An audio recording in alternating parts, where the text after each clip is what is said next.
L'heure de la résurrection. L'heure de la résurrection.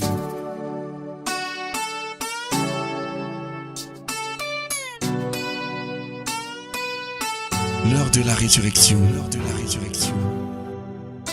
C'est l'occasion pour vous d'entrer en contact avec la puissance qui ressuscita Jésus-Christ d'entre les morts. L'heure de la résurrection. La résurrection. Et parole de foi pour la transformation de votre situation et la victoire sur vos ennemis. L'heure de la résurrection. Pour vous servir, le révérend pasteur Asimba Roger de la congrégation baptiste camerounaise Paroisse Rema Center. L'heure de la résurrection. L'heure de la résurrection. L'heure de la résurrection. L'heure de la résurrection. La résurrection.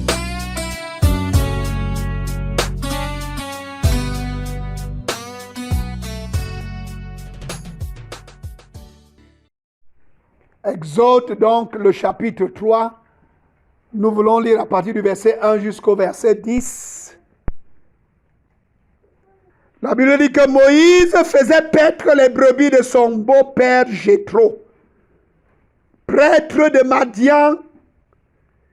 Il mena son troupeau au-delà du désert et parvint jusqu'à Horeb, la montagne de Dieu. L'ange de l'Éternel lui apparut dans une flamme au milieu d'un buisson. Moïse aperçut un buisson qui était tout embrasé et qui pourtant ne se consumait pas. Il se dit alors, je vais faire un détour pour aller regarder ce phénomène extraordinaire et voir pourquoi le buisson ne se consume pas. L'Éternel vit que Moïse faisait un détour pour aller voir et il l'appela du milieu du buisson. Moïse, Moïse, je suis là, répondit Moïse. Dieu lui dit, n'approche pas d'ici, enlève tes sandales, car le lieu où tu te tiens est un lieu sacré. Puis il ajouta, je suis le Dieu de tes ancêtres, le Dieu d'Abraham, le Dieu d'Isaac et le Dieu de Jacob. Alors Moïse se couvrit le visage, car il avait peur de regarder Dieu. L'Éternel reprit, j'ai vu la détresse de mon peuple en Égypte. Et j'ai entendu les cris que lui font pousser ses oppresseurs. Oui, je sais qu'il souffre. C'est pourquoi je suis venu pour le délivrer des Égyptiens, pour le faire sortir d'Égypte et le conduire vers un bon et vaste pays, un pays ruisselant de lait et de miel. C'est celui qu'habitent les Cananéens, les Hittites, les Amoréens, les Phérésiens, les Héviens et les Yébousiens.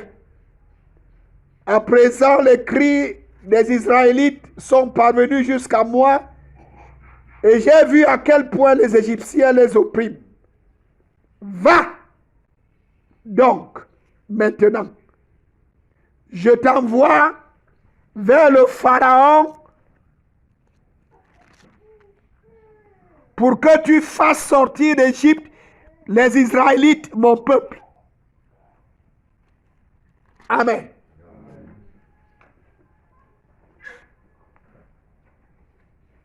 Le tombeur de l'Égypte. Amen.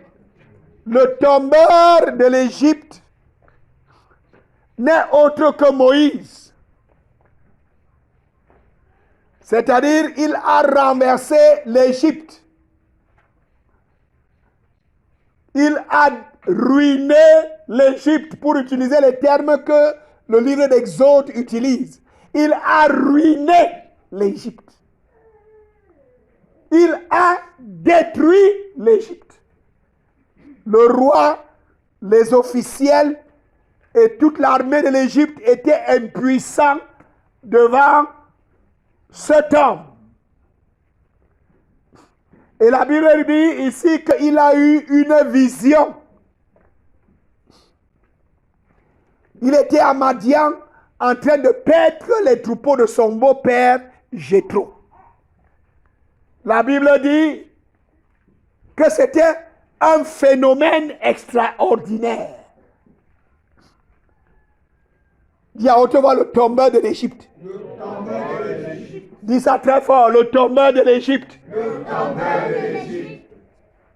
La vision que Moïse a eue, ce que je vais te dire, c'est que c'est la vision de lui-même.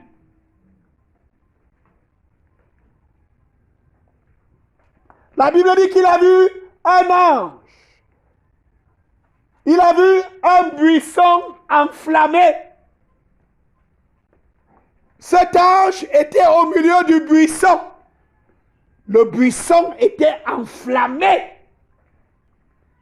Mais la particularité de ce buisson, c'est qu'il ne se consumait pas. Dis à haute voix, le tombeur de l'Égypte. Le tombeur de l'Égypte. Le tombeur de l'Égypte, celui qui renverse l'Égypte, c'est celui qui lui-même a été saisi par le feu de Dieu. Mais il ne se consume plus. Parce que le feu de Dieu a déjà tout consumé dans sa vie. Cette vision, c'est la vision de Moïse. Il se voit, Dieu lui montre lui-même. Je dis que Dieu lui montre qui? Lui-même. Il y a 3 éléments essentiels qui sont vus dans la vision. Il voit un ange. Il voit le feu. Il voit le buisson enflammé. Dis amen à haute voix. Dieu lui montre ce qu'il est déjà devenu. Moïse, c'est qui? Moïse, c'est un gars qui avait eu un fardeau dans sa jeunesse. Il y avait 40 ans. Dans ses premières 40 années, il avait grandi avec un fardeau. Il avait vu que ses frères étaient esclaves en Égypte. Lui, il vivait dans le palais de Pharaon. Il a eu le fardeau. Il a vu le besoin.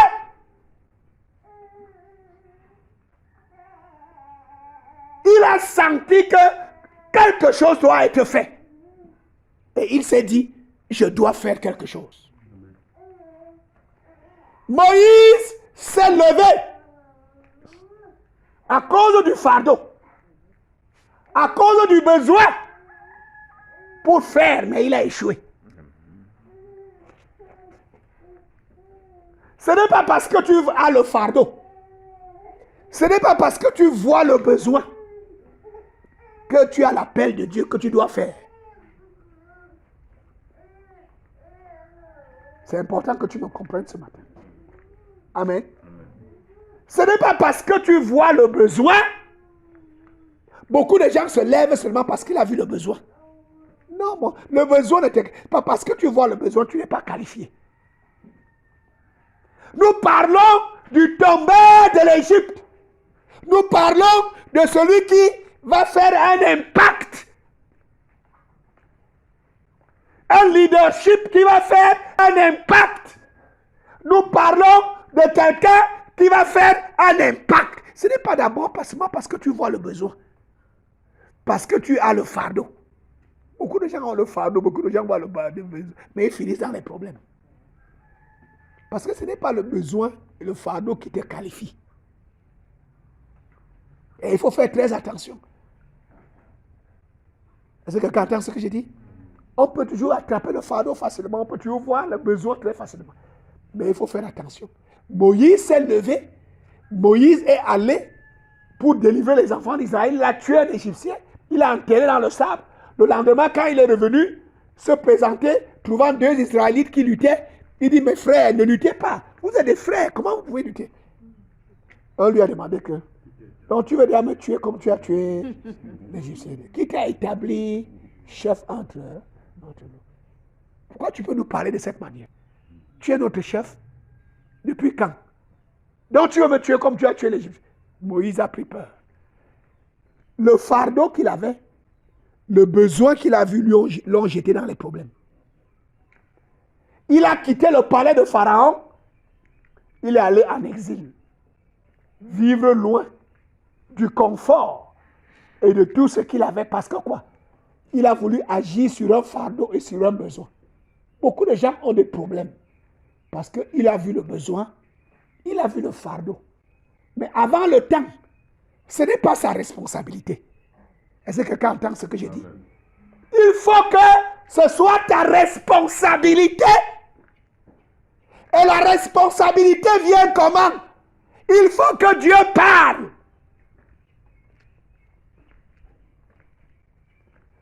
La Bible dit que on ne devient pas souverain sacrificateur. On ne devient pas souverain sacrificateur parce qu'on veut. Est-ce que quelqu'un entend ce que je dis? C'est-à-dire on ne devient pas leader. On ne devient pas quelqu'un qui va changer les choses parce qu'on veut, parce qu'on a vu le besoin. Non. Ouvrons nos Bibles.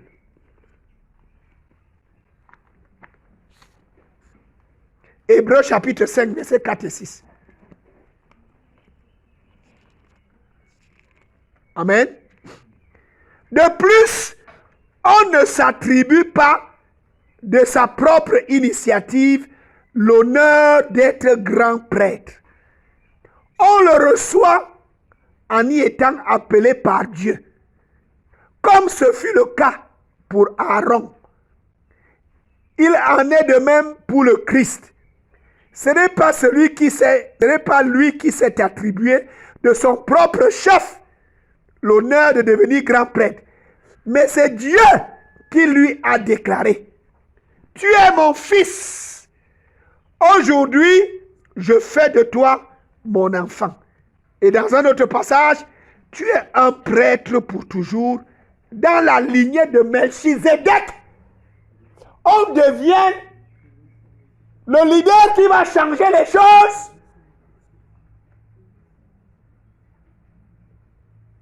Parce que Dieu parle. Dieu doit parler. C'est la parole de Dieu qui va te donner l'onction. Oh, tu n'as pas entendu. Tu as besoin d'onction pour changer. Ce n'est pas n'importe qui change les choses. Qui change les conditions et les situations. Il faut une onction particulière. Et l'avantage que ceux qui ont donné leur vie à Dieu ont, c'est qu'ils sont dans un royaume où il y a un Dieu qui donne l'onction. Quand il veut que tu changes les choses, il parle. Si c'est toi qui l'as choisi, qui l'as désigné, il fait quoi? Il parle. On ne s'attribue pas ça. Parce que tout le monde fait ça, moi aussi je vais faire. Non, mon ami, tu vas tomber dans les problèmes. Parce qu'il y a un besoin, il faut que je me lève. Non, mon ami, le besoin ne veut pas dire que c'est toi qui dois le résoudre. Parce qu'il y a des situations désagréables, il faut quelqu'un qui se lève pour changer. Moi, je me lève. Mon ami, ce n'est pas comme ça. Moïse a appris ça à ses dépens. On ne s'attribue pas de son propre chef. Il faut qu'on te donne ça. Il faut que quelqu'un te donne ça. Il faut que le créateur du ciel et de la terre te donne ça. Le maître de l'univers dise que lève-toi, va. Oh, dis amen à haute voix. C'est pour cela que cette vision de Exode chapitre 3 est très importante. Parce que la vision là, c'est la vision que Dieu lui donne de lui-même. Il n'est plus l'Égyptien. Vous savez pourquoi il avait échoué? Il était un Égyptien. Jésus a dit que Satan ne peut pas chasser Satan. Amen. Est-ce que quelqu'un entend ce qu'il dit? Exode chapitre 2, le verset 19, dit que lorsqu'il a fui, il est allé à Madian. Dans le désert, il s'est retrouvé à côté d'un puits. Et dans la soirée, il y a une jeune fille appelée Séphora avec ses sœurs qui sont venus pour puiser de l'eau. Amen. Et il y avait des bergers, des hommes qui ont commencé à les tourmenter, à les déranger, à les chasser. Moïse s'est levé, il a battu, il a lutté contre ces bergers, il les a neutralisés, il a demandé aux jeunes filles, puisez l'eau. C'est vous qui êtes arrivés les premiers, puisez. Amen. Et les jeunes filles ont fini de puiser l'eau. Elles sont parties avec. Quand elles sont arrivées à la maison, leur papa était étonné, dit que comment? Vous êtes arrivés vite aujourd'hui, comment? D'habitude, vous arrivez souvent tard, vers les 21 heures. Mais il n'est que 18 heures. Comment vous êtes arrivés tôt comme ça? Parce qu'avant, là, elles arrivaient souvent parce que c'est elles qui puisaient les dernières. Elles n'avaient pas la bouche là-bas au puits. C'était les filles, les garçons faisaient la loi. Dis amen à haute voix. Mais le jour là, c'est Moïse qui a intervenu. Il a dit que les filles puisaient. Il a tabassé les garçons. Et il a dit aux filles puiser. Les filles ont fini de puiser, ont pris de l'eau, elles sont rentrées à la maison très tôt. Le papa était étonné. Il dit qu'il y a un verset 19. Amen. Exode chapitre 2, verset 19 dit que Séphora et ses soeurs disent au papa là qu'il y a un Égyptien qui nous a délivré la main de ces bergers-là. Moïse était encore un Égyptien. Mon ami, un Égyptien ne peut rien faire de bon contre le système de l'Égypte. Un Égyptien ne peut rien contre le système de l'Égypte. Moïse était encore un bon Égyptien. Il avait grandi dans le palais de Pharaon. Il parlait comme un Égyptien. Il se comportait comme un Égyptien. C'est pour ça que lui, il ne discute pas quand il y a cessement la bagarre. Il a bagarré, il a retraité. Il est arrivé là-bas, là, il a tué l'Égyptien, il l'a enterré. C'est un gars, il se comportait comme un Égyptien. Il était encore un bon Égyptien. Mais un Égyptien qui a vu le besoin. Un Égyptien qui a eu le fardeau. Un Égyptien qui a cru qu'il peut se lever pour changer les choses. Jésus a dit que Satan ne peut pas chasser Satan.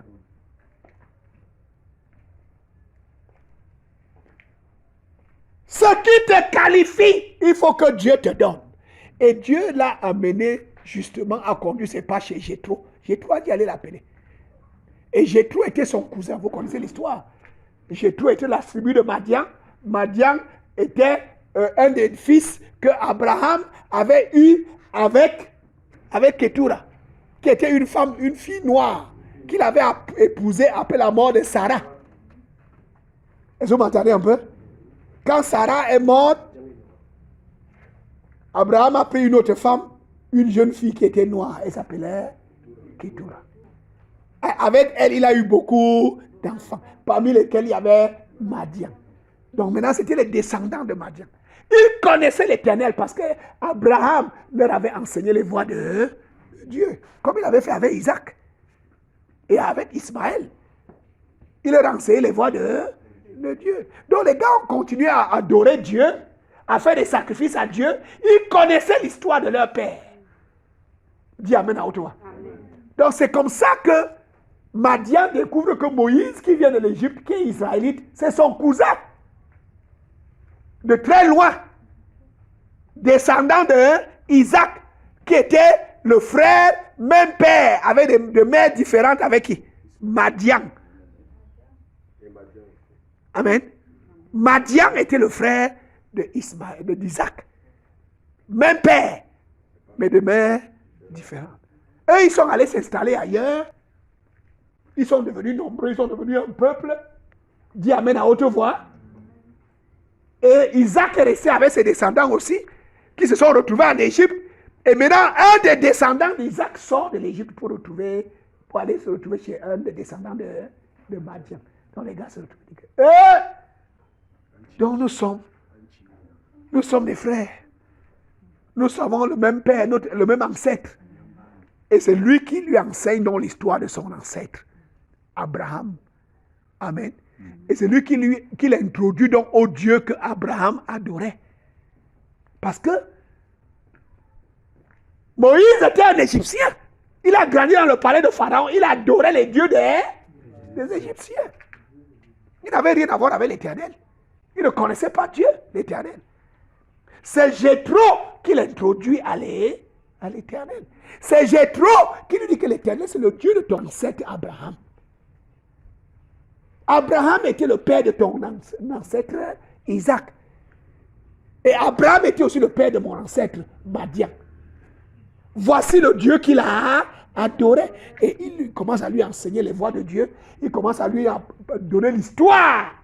Donc tout ce que, la plupart des choses que Moïse raconte dans Genèse, vous savez que c'est lui qui a écrit Genèse.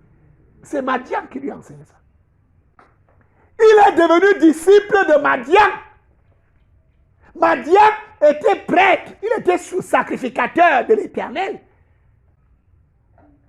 C'est ce que le verset 1 nous dit. Il est devenu non seulement son disciple, il est devenu son beau-fils parce qu'il a pris sa fille et il a commencé à le servir. Il s'occupait des troupeaux de Madian.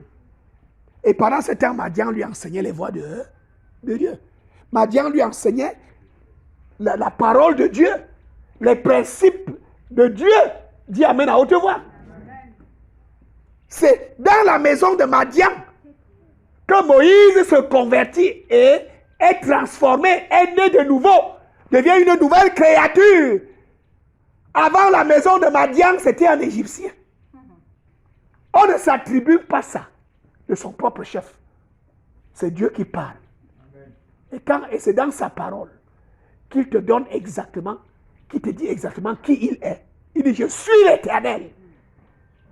Le Dieu qui a fait alliance avec Abraham, Isaac et Jacob. C'est moi qui t'apparais. J'ai vu la souffrance des Israélites en Égypte. J'ai entendu leur cri. Je suis descendu. Dis Amen à haute voix. Maintenant, Moïse, tu es prêt. Moïse voit un ange. Amen. L'ange, c'est quoi? Quand vous étudiez l'Ancien Testament et même le Nouveau Testament, amen, vous allez découvrir que les anges,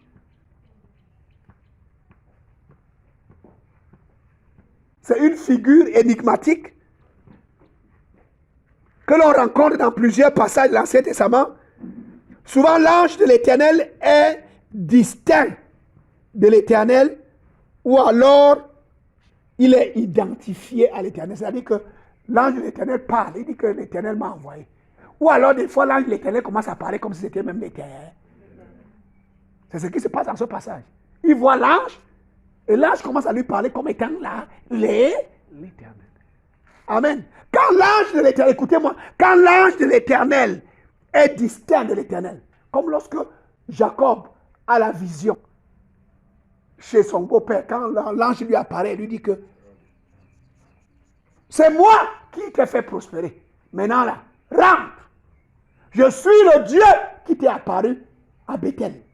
Dis Amen à autre. Mais au début, dans Genèse chapitre 31, verset 11 à 13, il commence à dire que j'ai vu l'ange dans mon songe. Maintenant, l'ange commence à lui parler comme étant l'Éternel. Il est l'Éternel même. Amen. Quand l'ange est distinct de l'Éternel, c'est le messager, c'est un envoyé. Dis Amen à haute voix. Dis Amen à haute voix. Amen. Quand l'ange est identifié comme étant l'Éternel lui-même, il parle pour Dieu. Amen. Et c'est Dieu même. C'est la double nature, c'est la double fonction que nous devons avoir si nous voulons avoir l'impact. Il a vu l'ange. Dieu lui dit que tu es maintenant mon ange. Tu es mon messager. Tu es mon envoyé. Je t'envoie chez Pharaon. Va lui dire, laisse aller. Donc, la vision qu'il a, c'est lui-même. C'est lui qui est l'ange. Amen. C'est le buisson là. C'est lui. Le buisson, c'est quoi? Un buisson, c'est un tas d'heures, c'est quelque chose de sauvage. Est-ce que vous m'entendez un peu? Dans la forêt, dans la brousse, dans les broussailles, on trouve le buis. Le buisson, c'est quelque chose de sauvage. Mais ce buisson était devenu particulier. Ce buisson, maintenant, il était dans le feu, il y avait le feu dedans. L'apôtre Paul dit aux Romains dans chapitre 9 de Romains que nous étions des oliviers sauvages que Dieu a pris et il a greffé au tronc qui est le Christ. Dieu nous sort de la brousse. Dieu nous sort de la perdition. Il nous sort de l'Égypte. Dans le cas de Moïse, il était un olivier sauvage. Il était un buisson égyptien. Des herbes sauvages dans la brousse. Mais Dieu l'a fait sortir. En écoutant la parole pendant 40 ans. En priant. En recevant les instructions de Jéthro. Et en marchant comme Jéthro lui demandait de marcher. En servant Jéthro. Dis amen à toi. Le feu est tombé sur lui. Et ce feu a commencé à brûler tout ce qui était de la chair dans sa vie. C'est pour ça que le jour de la vision, le buisson est ardent, il y a le feu, mais il ne se consume plus. Parce que pendant les 40 ans, le feu a tout brûlé, tout ce qu'il y avait dans Moïse. Tout ce qui était de l'Égypte, tout ce qui était de moi, tout ce qui était de la chair, tout ce qui était des ténèbres dans la vie de Moïse, l'idolâtrie, l'impudicité, la fornication, tout ce qui était sale. Pendant les 40 ans, au pied de Jéthro, il recevait la parole de Dieu, il priait avec Jéthro et il suivait les instructions que Jéthro lui donnait. Le feu travaillait dans sa vie. Le feu faisait quoi? Brûler tout ce qui était de négatif. Maintenant, le jour de la vision, tout est déjà brûlé. Il n'y a plus rien à brûler dans le buisson. Oh, lève ta main, crie Alléluia. Je dis crie Alléluia. Alléluia. Il n'y avait plus rien à brûler dans le buisson. C'est Moïse qui est le buisson. Beaucoup de fois, nous voulons servir Dieu, mais nous sommes encore en Égypte. Nous sommes encore de bons Égyptiens. Il y a encore beaucoup de choses en nous que Dieu veut brûler. Que Dieu veut faire quoi? Brûler. Parce que s'il ne brûle pas, tu ne peux pas faire ce qu'il t'a appelé à faire. C'est pour ça que la Bible dit, dans Marc chapitre 3, que lorsque Jésus a appelé les 12 disciples, il les a appelés d'abord pour les avoir avec lui. Deux après, pour les envoyer prêcher, avec le pouvoir de guérir les malades et de chasser les démons. Il veut d'abord nous avoir avec lui. Amen. À ses pieds, il nous enseigne. Et sa parole est un feu. Jérémie 23 dit que ma parole n'est-elle pas comme un feu? Ma parole n'est-elle pas comme un marteau qui brise le roc? La parole de Dieu au pied du Seigneur va briser tout ce qui est dur, tout ce qui est rocher dans ton cœur, dans ta vie. Ça va brûler tout ce qui est charnel, tout ce qui n'est pas bon, tout ce que Dieu n'aime pas. Comme tu es sous la parole de Dieu et que tu t'abandonnes à Dieu et que tu reçois les instructions et que tu pries et que tu cries à lui, le feu travaille. Amen. De buissons sauvages, de olivier sauvage, il te transforme, tu deviens un olivier saint, il te greffe. Maintenant tu as le feu de Dieu en toi. Tu as le feu dans les eaux. Tu amènes à haute voix. Tu deviens alors un buisson ardent. Moïse a la vision de lui-même. Dieu veut lui dire que maintenant tu es prêt. Avant là, tu étais un Égyptien qui avait le fardeau. Avant là, tu étais un Égyptien qui a vu le besoin. Mais maintenant là, tu es prêt. Dis amen à haute voix. Parce que tu es transformé. Parce que tu n'es plus la même personne. Parce que tu es né de nouveau. Parce que tu as été libéré de tout ce qui te retenait. Tout ce qui était Égypte en toi est tombé. Oh, lève ta main, crie Alléluia. Alléluia. Tu vas faire un impact. Tu vas avoir un impact. Tu vas apporter le changement, un changement d'impact. Mon ami, il faut que le feu tombe dans ta vie et brûle tout ce qui est de l'Égypte. Il n'y a plus rien à brûler. Alors tu deviens normalement le buisson ardent. Il était devenu le buisson ardent parce qu'il n'y avait plus rien à brûler dans le buisson. Tout ce qui était de l'Égypte était déjà consumé. C'est pour ça que le buisson était en feu, mais il ne se consumait pas parce qu'il n'y avait plus rien à consumer. Mon ami, le Seigneur veut t'utiliser. Mais le problème, c'est que tu ne t'abandonnes pas assez pour qu'il brûle tout ce qui doit être brûlé. Le Seigneur veut faire de l'impact avec ta vie. Le Seigneur veut te jeter dans un système qu'il va détruire. Tu n'as pas entendu ce que j'ai dit. Le Seigneur avait préparé Moïse pour l'envoyer en Égypte. Il l'envoie où? En Égypte. L'Égypte, là, c'est un système. C'est quoi? Les informaticiens appellent ça système d'exploitation. Tu n'as pas entendu ce que j'ai dit? Système de quoi? Donc, un système dans lequel on exploite les gens. C'est ça l'Égypte. C'est un système qu'on exploitait les enfants d'Israël. Vous n'avez jamais entendu quelqu'un qui dit que le gars là m'exploite? Qui a entendu quelqu'un dire ça? Frère Vincent, tu as entendu ça? Il m'a pris dans son système. Il m'a pris dans son système, il est en train de m'exploiter. Il m'a mis dans un système. C'est un système d'exploitation. Pour avoir l'impact, le Seigneur te prépare. Parce que il doit te lancer dans ce système et tu vas faire que tu vas causer que le système plante. Amen. Oh, tu n'as pas entendu ça. Amen. Tu vas faire que le système fasse quoi? Plante. Dis ça très fort. Que le système fasse quoi? Plante. Si le Seigneur ne t'a pas préparé, mon ami, si le Seigneur ne t'a pas... Ouais! Si le Seigneur n'a pas brûlé tout ce qui est en toi et t'envoie maintenant dans un système contraire, mon ami, tu ne peux pas faire l'impact. L'impact, c'est quoi? Quand tu vas entrer dans le système, tu vas faire planter le système. C'est ce que Moïse a fait. Lève ta main, crie Alléluia. Alléluia. Moïse a fait quoi? Il a fait planter le système. Le système d'exploitation. Et dans ce système, il y a beaucoup d'applications. Vous savez que c'est le système qui gère les arts. Est-ce que je mens? Répondez-moi à haute voix. C'est le système d'exploitation qui gère. Quand le système plante, tu ne peux plus entrer dans WhatsApp. Qui est d'accord avec moi? Si le système plante, tu ne peux pas entrer dans TikTok. Parce que le système a fait quoi? Plante. Et maintenant donc, c'est que dans le système, il y a des gars qui ont des applications différentes qui fonctionnent avec. Pour exploiter. Pour faire quoi? L'Égypte, c'est un système d'exploitation. Avec des ressources, comme elle a dit, avec des applications qu'un système gère. Un gars a une application que s'il te touche, tu deviens une chèvre. Lui, seul, il connaît comment son application fonctionne. Vous n'avez pas entendu?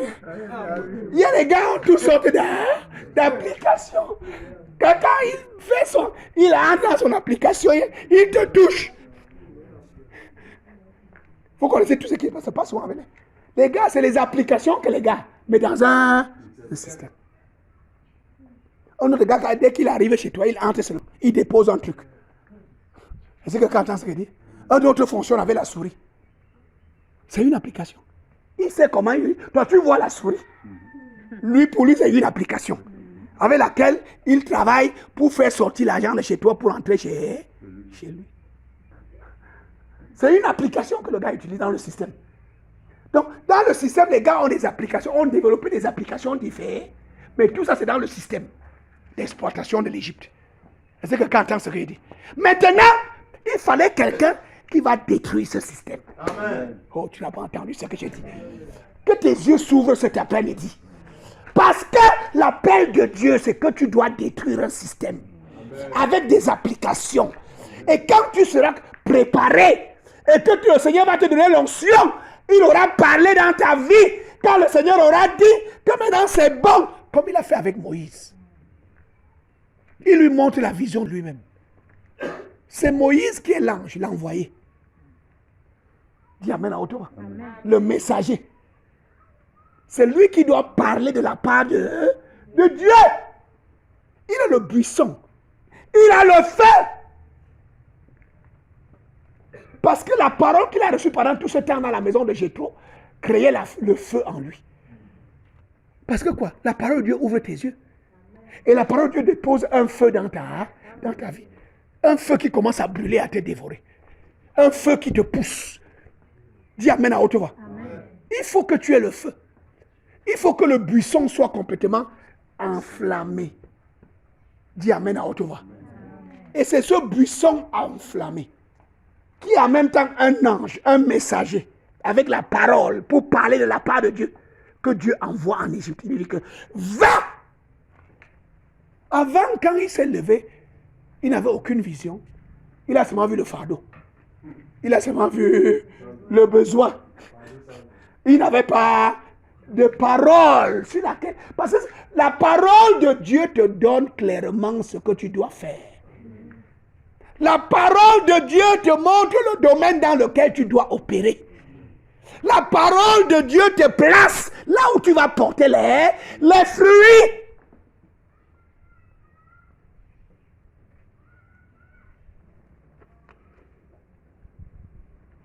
Lisons dans Deutéronome, chapitre 33, verset 16. Deutéronome, chapitre 33, verset 16. Tu vas découvrir quelque chose là-bas. Amen. Par les plus précieux fruits dont la terre est remplie, que la faveur de Dieu qui s'est manifestée dans le buisson ardent vienne pour couronner la tête de Joseph. Tu as vu ça? Je vais encore le lire. Par les plus précieux fruits dont la terre est remplie, que la faveur de Dieu qui s'est manifestée dans le buisson ardent vienne pour couronner la tête de Joseph et pour orner le front du prince de ses frères. Le buisson ardent va te faire porter des fruits. Aïe, aïe, aïe, aïe, aïe, aïe, aïe. Le Dieu qui est dans le buisson ardent, le Dieu qui demeure dans le buisson ardent, si tu laisses qu'il t'enflamme, c'est là où tu vas commencer à porter des fruits, toutes sortes de fruits. Toi qui résistes à Dieu, tu es en train de bloquer ta vie pour qu'elle ne porte pas les fruits. S'abandonner à Dieu, c'est permettre à ta vie de porter les... Toi-même, tu vas manger. Et les gens qui sont autour de toi vont faire quoi? Vont manger. C'est ça que Dieu veut faire avec ta vie. Lorsque tu laisses que le Dieu qui demeure dans le buisson ardent enflamme ta vie et brûle tout ce qui doit être brûlé, pour que tu restes un buisson qui est seulement en feu, mais que rien ne se consume plus. Parce que Dieu a fait son travail. Est-ce que tu entends ce que je dis? Amen. Mon avis, ta vie va commencer à porter des fruits. C'est ça que Deutéronome 33, verset 16 dit. De toutes sortes. Alors tu pourras recevoir la bénédiction de Joseph. Tu ne seras plus Joseph de dents, de bouche. Tu seras Joseph dans les fruits. Amen. Oh. C'est Joseph qui sauve la maison de son père. C'est parce qu'il a les fruits. Il envoie les chars avec les richesses, avec la nourriture pour tous ceux qui étaient restés au village. On va les porter, on les amène. Et pendant tout le temps de sa vie, tout le monde l'a mangé chez lui. Tous ses frères mangeaient chez lui. Mon ami, Moïse révèle ici là que c'est le Dieu qui habite dans le buisson. Quand il enflamme ta vie commence à porter des fruits et les gens vont venir manger. Je ne sais pas comment tu entrevois ta vie. La vision que Dieu a pour ta vie, c'est que les gens de ton village vont venir manger. Amen. Les gens de partout vont venir manger. Amen. Les gens vont venir chez toi, parce que ta vie porte toutes sortes de fruits. Abandonne-toi à Dieu. Laisse que le Seigneur fasse son travail dans ta vie. Ne résiste pas à l'Esprit de Dieu. Abandonne-toi. Le Dieu qui habite dans le buisson ardent va enflammer ta vie. Et les fruits que le buisson va commencer à porter, c'est les fruits de toutes sortes de fruits. La Bible appelle ça toutes sortes de... Et nous voyons ça dans la vie de Joseph. Il a soutenu tout un peuple lui seul. Parce que quoi? Il avait laissé que Dieu le brûle. C'est la même chose qui est arrivée avec Moïse. Moïse a porté tout un peuple lui seul. après avoir détruit le système, il a fait sortir le peuple pendant 40 ans. Le peuple mangeait à cause du fait que Moïse était un buisson ardent, enflammé, qui portait des fruits. Quand ils avaient besoin d'eau, il leur donnait de l'eau. Quand ils avaient besoin de nourriture, il priait la nourriture. Même la viande venait de partout. Parce que quoi? Ta vie va porter des fruits, mon ami. Si tu t'abandonnes à Dieu, si tu laisses que le Seigneur conduise ta vie, elle va porter des fruits. Et les gens, non seulement ta famille, ton village, le pays, les gens viendront de partout. Ils vont manger ces fruits. Amen. Le Dieu qu'il y a dans le buisson ardent. Le Dieu qui habite, qui demeure dans le buisson ardent. Laisse qu'il enflamme ta vie.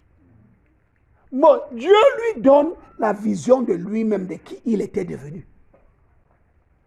Il était devenu un ange. Il était devenu un feu. Il était devenu un buisson. Un buisson qui autrefois était sauvage. Mais maintenant était devenu le buisson de Dieu.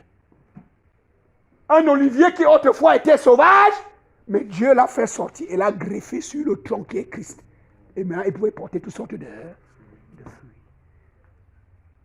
C'est ça que Dieu veut faire dans ta vie. Amen. Dis Amen à haute voix. Amen. Je dis que c'est ça que Dieu veut faire dans ta vie. Amen. C'est ça que Dieu veut faire avec toi. Amen. Mon cher ami, entends la parole de Dieu. Abandonne-toi au Seigneur. Parce que quoi? Voilà les caractéristiques de l'appel. De l'appel de Moïse. Amen. Pour quel objectif? Les caractéristiques de cet appel, pour quel objectif? Je vous l'ai dit. C'est parce que Dieu voulait l'envoyer dans un système contraire. Un système. Il ne l'envoyait pas seulement dans une nation. Il l'envoyait contre un système.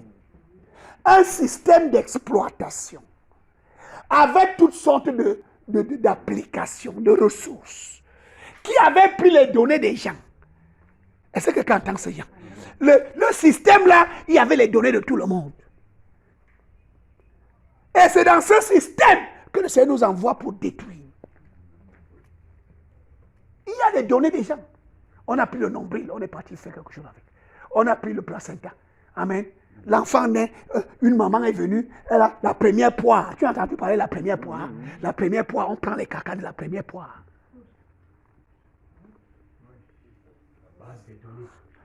C'est les données. C'est quoi? Viens, on te voit les données. Les données. On va faire quelque chose avec pour te garder dans le système. Pour que le système te contrôle. Ces données-là, c'est soit des choses qu'on prend de chez toi. Des fois, on prend ton habit qui disparaît. Tu entends que mes dessous ont disparu. C'est les données qu'on a amenées dans le système pour te gérer. Tu n'as pas entendu ce qu'il dit. C'est quoi? Dis ça, on te voit les données. Les données. Amen. On prend. Ou alors on te donne. Les données là, c'est soit toi tu donnes, on prend de chez toi, soit on te donne. Tu entends qu'un gars est devenu soulard, comment? On a mis quelque chose dans son premier vin. Le gars ne buvait pas, le gars n'aimait pas le vin. Mais un jour, avec ses amis, pour faire plaisir, là, c'est quelqu'un a profité pour mettre quelque chose dans son... Tiens, on te voit donner. Et lui, il a pris, il a fait quoi? Depuis le jour là, le gars est devenu un ivrogne. Dis à haute voix, base de données. Base de données. C'est ça le système. C'est un système qui détruit. C'est un système qui tue. C'est un système où on n'a pas pitié. C'est un système qui écrase. C'est un système qui appauvrit. C'est un système qui te rend malheureux et misérable. C'est un système satanique. Il faut un Moïse. Il faut quelqu'un que Dieu a d'abord travaillé. Et que Dieu a maintenant appelé et envoyé. C'est lui qui peut détruire. Quand Moïse arrive en Égypte, le pharaon dit que l'Éternel c'est qui? Il ne savait pas qu'il avait l'Éternel devant lui. Moïse n'avait encore rien compris. Moïse va devant Dieu pour pleurer. Pour dire que Dieu, tu m'as envoyé ces gens. Maintenant, il souffre encore plus. Pharaon a augmenté la tâche. Maintenant, les gars pleurent. Ils ne veulent même plus rien entendre. Dieu lui dit que maintenant là, je fais de toi Dieu pour Pharaon. Va. Parce que Moïse n'avait pas encore compris la transformation qu'il y avait eu en lui. Il croyait que c'est Dieu qui devait venir intervenir. Dieu lui dit que c'est toi qui dois changer les choses. Alléluia. Et moi, je te dis que dans ta famille, dans ton village, il n'y a pas quelqu'un d'autre qui va venir pour changer les choses. C'est toi que Dieu a choisi. C'est toi qui vas changer les choses. C'est toi qui vas faire planter le système. Amen. C'est toi qui vas planter le système. Amen. Le système de ton village, du village de ton père, du village de ta mère, de ton quartier. Ce système où les enfants grandissent pour devenir des fumeurs de chanvre. L'enfant grandit normalement. Après, il commence à prendre les stupéfiants. Après, il commence à prendre le chanvre. Après, il commence à faire des choses qu'on ne fait pas dans la maison de son père. Parce qu'il est dans un système, dans un quartier ou dans un village. Parce qu'on se rassure que quand l'enfant naît, on prend les données. On en met dans la barre de données.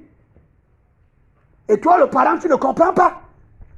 C'est pour ça que je veux que tu comprennes. Que le Seigneur a la solution. Et la solution, c'est celui qui l'a envoyé. Celui que le Seigneur envoie, c'est celui qui a le pouvoir de planter les systèmes. Amen. Oh, tu n'as pas entendu ça. Amen. Il a le pouvoir de faire quoi? Planter le système. Et tous ceux qui avaient créé des applications dans le système, qui prospéraient par leurs applications, subitement ils deviennent pauvres. Subitement ça ne marche plus.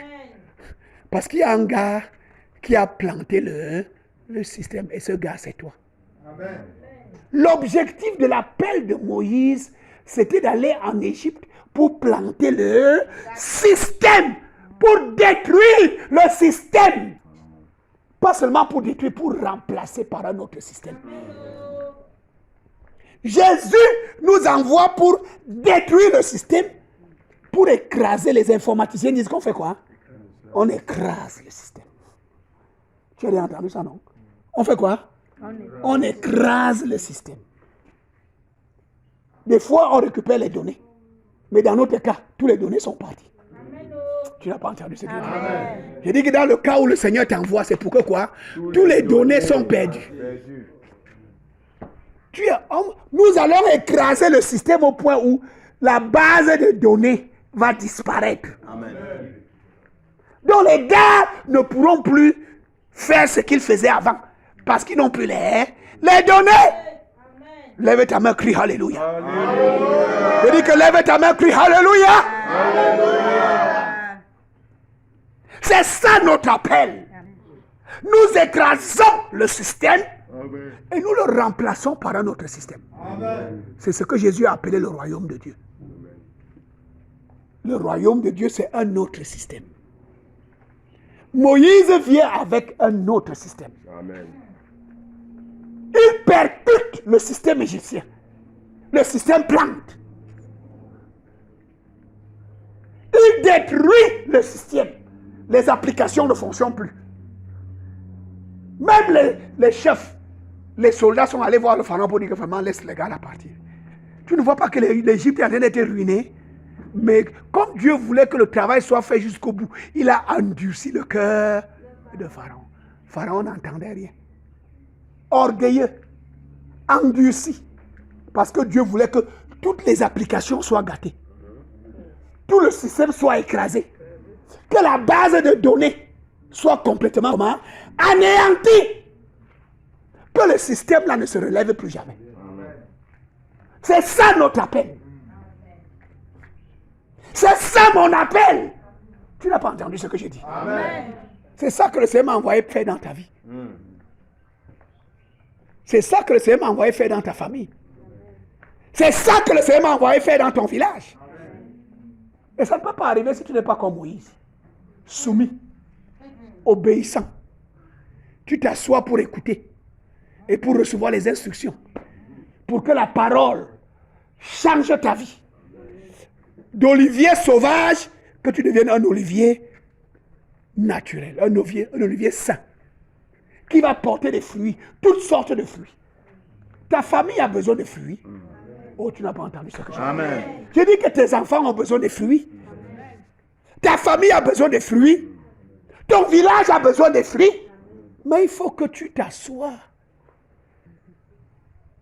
pour que tu deviennes le buisson qui va porter des fruits.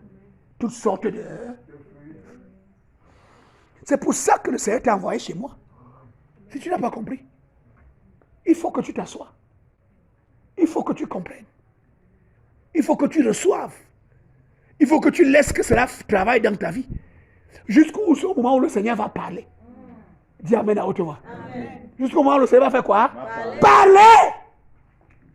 Et beaucoup sont à terre, beaucoup sont dans l'échec, beaucoup sont dans la confusion, beaucoup sont, leur vie est en dents de scie, leur vie chrétienne est en dents de scie. Aujourd'hui, il est en haut, demain, il est en bas. Parce que quoi? Parce qu'il n'a pas compris. Il n'a pas compris. Le Seigneur veut travailler dans ta vie et faire de toi un vecteur qui va détruire le système. Il y a un système dans ton village qui doit tomber. Amen. Il y a un système qui doit planter. Il y a un système à ton lieu de service, dans ton entreprise. Il y a un système dans ton quartier qui embrigade, qui détruit, qui garde les gens dans la servitude, qui font des choses qu'ils n'aiment pas faire, mais ils le font. C'est un système qui a pris leurs données et qui les contrôle. Il faut quelqu'un pour détruire ce système. Amen. Il faut quelqu'un pour faire planter ce système. Amen. C'est pour ça que le Seigneur t'a amené ici. Pour que tes yeux s'ouvrent. Pour que tu comprennes que tu ne peux pas continuer à vivre comme ça. Ce n'est pas les amusements. Moïse a eu la vision de ce qu'il est devenu. Dieu lui montrait que c'est ça que tu es maintenant. Je suis content. C'est pour ça que je suis descendu maintenant. C'est pour ça que je t'envoie maintenant. Maintenant, tu peux aller sachant où tu pars. Chez qui tu vas. Pour faire quoi? Beaucoup d'entre nous, il y a encore des passions qui nous dérangent. Le désir de grandeur, le désir d'être vu, le désir d'être adulé, le désir d'être... Non, c'est les choses du monde, c'est les choses de l'Égypte. Beaucoup d'entre nous ont encore les ambitions et les désirs et les passions de l'Égypte que le feu doit brûler. Et ça t'empêche, ça te bloque, ça fait que Dieu ne peut pas faire ce qu'il veut faire avec toi. Il faut que tu t'abandonnes. Comme Moïse, dans la maison de Jéthro. Il paissait les troupeaux de Jéthro. Il faisait quoi? Dis ça à haute voix, dis ça à haute voix. Il faisait quoi? C'est Jéthro qui lui a enseigné comment faire ses troupeaux, comment traiter ses troupeaux, où aller, et tout. Il le faisait avec Jéthro. C'est là que Dieu le rencontre. Ce n'est pas que tu es dans tes choses, tu vas écrire tes choses et puis tu dis que Dieu m'a appelé. Dieu n'a parlé à personne d'autre, seulement à toi. Mon ami, tu es mal parti. Quand Moïse rentre voir Jéthro, Jéthro confirme. Jéthro fait quoi? Dis ça à haute voix, Jéthro fait quoi? Parce que pendant qu'il était là-bas, Dieu même parlait aussi à Jéthro. Dieu avait même déjà parlé à Jéthro depuis. Est-ce que quelqu'un entend ce que dit? Dieu avait déjà parlé à Jéthro.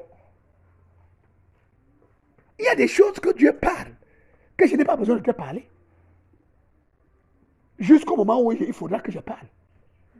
Dieu veut te préparer pour détruire un système. Pour récupérer les esclaves du système. Pour récupérer et pour les amener à Dieu. Et pour les amener dans le royaume de Dieu. Pour avancer avec eux dans le projet de Dieu. Nous sommes dans ce village et dans cette nation. Notre appel, c'est de détruire le système. Nous ne sommes pas là pour caresser Pharaon dans le sens du poil. Nous sommes là pour détruire son système. Son système doit planter. Toutes les applications qui sont gérées par son système doivent être détruites. La base de données par laquelle il contrôlait ses esclaves, ces opprimés, cette base doit être brûlée. C'est un système que, après ton passage, notre passage, il ne va plus jamais se relever. Oh yes. Parce que beaucoup d'entre vous, là, vous croyez que votre appel, c'est d'égratigner. Ce que tu fais là, c'est pour égratigner le système. Tu n'es pas appelé pour égratigner le système. Tu es appelé pour faire planter le système. C'est ça que Dieu nous appelle à faire dans ce pays. C'est pour ça qu'il nous donne des responsabilités et des tâches spécifiques. Parce que quoi? C'est entre nos mains. Amen. Donc ne nous amusons pas qu'on est là pour faire des choses. Nous devons planter. Ce système doit planter. Amen. Il doit être écrasé. Et il doit être remplacé par un autre système. Amen. Le royaume de Dieu. Dis Amen à haute voix. Amen. Le royaume de Dieu, c'est un système. C'est un autre système. La crainte de Dieu. L'esprit de Dieu. Les gens ont la révélation de Dieu. Les gens ne font plus. Tous les systèmes corrompus. Le système judiciaire corrompu doit planter. Le système administratif corrompu doit être comment? Planté. Il doit planter. Tous les systèmes là que les gens se plaignent, les gens pleurent. Parce qu'ils ne sont pas plantés. Après le passage de Moïse, même Pharaon n'existait plus. Les soldats étaient partis. C'est une nouvelle génération, avec la crainte de Dieu, qui savait qui était l'Éternel et qui maintenant adorait l'Éternel. Tu n'as pas entendu ça? Que quand ils entendent l'Éternel, ils craignent. Quand on dit qu'on adore, ils viennent pour adorer. Parce qu'ils ont vu ce que Dieu avait fait, ce que l'Éternel avait fait avant d'année. Parce que le système a été complètement écrasé et détruit. C'est à ça que le Seigneur nous appelle. Voilà notre appel. Amen. Voilà ton appel. Personne d'autre ne va faire ça. C'est pour ça que le Seigneur dit que si vous êtes docile et obéissant, vous mangerez les meilleures productions de ce pays. Il y a des choses que Dieu a préparées. Parce que le système doit être planté. Ce n'est pas les paroles. Le Seigneur lui dit que va dire à Pharaon. Moïse, lui, va se plaindre chez Pharaon, chez l'Éternel. Et Dieu lui dit que va. Dieu le renvoie. Va parler comme ça. Et quand il parle, ça arrive. Le gars a bouleversé le système. Après le passage de Moïse, que ce soit la faune, la flore, tous les systèmes là étaient détruits. Tout était en l'air, tout était gâté, tout était renversé. Est-ce que quelqu'un entend ce que je dis? Amen. L'Égypte était méconnaissable. Tous les domaines en Égypte étaient détruits. Parce que quand Moïse sortait, il suffit qu'il parle. C'est ce qu'il parlait qui commençait à se manifester. L'Égypte n'arrivait plus à maîtriser et à gérer quoi que ce soit. C'est Moïse qui gérait. Nous voulons baisser nos têtes pour prier le Seigneur.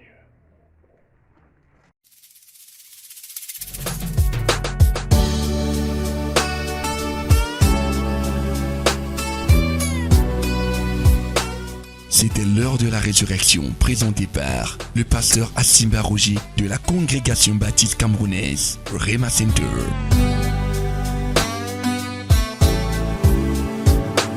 Rema Center et Bolova, situé au quartier Mekalat, derrière la délégation régionale de l'élevage du Sud. Vous avez écouté ce message et vous désirez nous contacter pour d'éventuelles prières et conseils.